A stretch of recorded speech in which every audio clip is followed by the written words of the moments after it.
So another Sunday. I hope everyone had a great week. This week I wanted to go over the dryer sponges. So fabric softeners contain lots of toxins. They're wonderful, they're easy, they're simple. But when you have sensitive skin, such as myself and my daughter, or medical conditions that contribute to breakouts on your skin, such as PCOS, acne issues, really look into what you're using for your laundry detergents, fabric softeners, so that it's another way to avoid having your breakouts or irritations of your skin. So I've actually already boiled 3 cups of water. On our doTERRA website, it does have the dryer sponge recipe, but as going and the first time, yes, I did use that exact recipe, but going through and mastering it myself and seeing what does not work actually made it a little easier for me, because the recipe, I want to say it called for 1 cup. So I do 3 cups water. I actually bring it to a boil. I have actually already added 1/4 cup, or excuse me, 1/2 cup of the baking soda. And of course, this is all products that are in your house most commonly. So everyone has water, distilled water, reverse osmosis water. Most people always have vinegar and baking soda. So I do 3 cups of water, I bring it to a boil, I pour in my baking soda. The baking soda does do a chemical reaction, of course, so don't be scared, it's gonna bubble and fizz, etc. So I do the boiling water and adding the baking soda so that it helps dissolve and break down better. So after it has done that, I then take my vinegar, and again, it's gonna have another chemical reaction and some bubbles and stuff. So be a little careful because you don't wanna get burned with the water. And I then will add 1/2 cup of the vinegar. And I will let that sit, put my stuff in the sink so that I'm not slipping it all over my floor. So now this is extremely hot, and if you know anything about essential oils, you never really want to use and put them in when they are hot.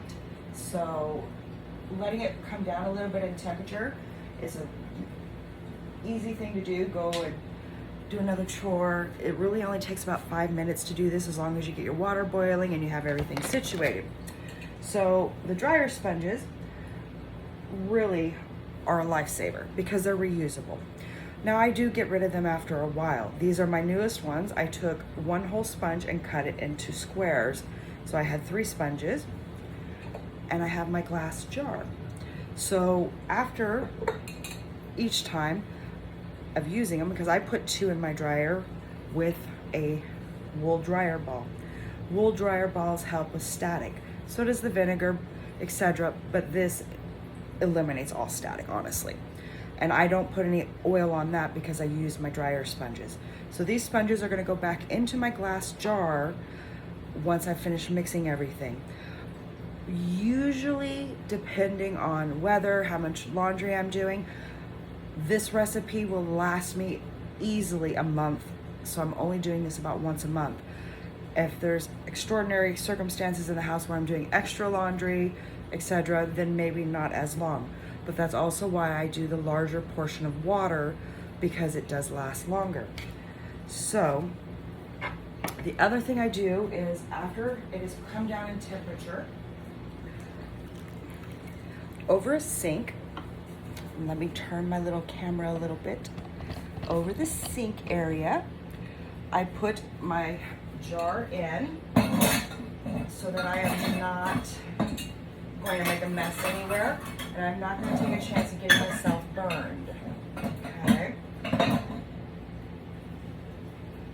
I pour the water, vinegar, and baking soda into the glass jar, keeping it in the sink still. My little napkins. So depending on what you're looking for as well will determine what essential oils you really want to use. My daughter does her dryer sponges with frankincense, lavender, and tea tree. She has a lot more sensitive skin than I do, and a lot more reaction to fragrances and products that have the fragrances or the parabens and stuff. So she tends to break out more. Frankincense is the king of essential oils. Tea tree helps with outbreaks and the blemishes. Lavender soothes those irritations and the breakouts. I myself, because my husband can be very picky about what is used, how we're using it, so I use Purify because it's a very clean, crisp, refreshing smell, and it does literally what it says. It's purifying. So for him, he doesn't complain about any fancy foo-foo smell because he is a guy.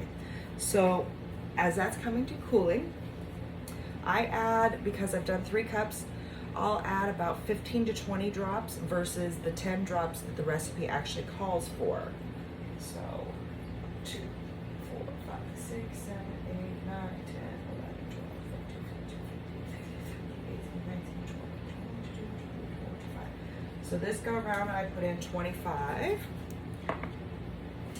And as I can smell everything coming to light, and then I will stir it all together.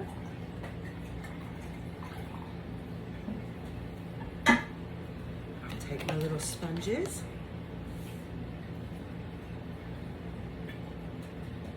And keeping in mind when you're sticking the sponges in that this is still hot water. So don't burn yourself. Then what I end up doing is while it's still coming, because I'm not going to seal the glass jar while it's still warm. So I let it come down to temperature. But as you know, you see, you don't mind the little messy jar from the spilling. My dryer sponges are ready for the next month or so.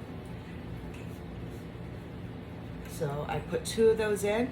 Now when you take it out of the jar to put it in the dryer, just squeeze it out a little bit over the jar so you're not putting too much of your liquid in to the dryer with the sponge. That way you have liquid in there. So I hope you enjoy the dryer sponge recipe. It's been a lifesaver. I've noticed my skin has not broken out as much.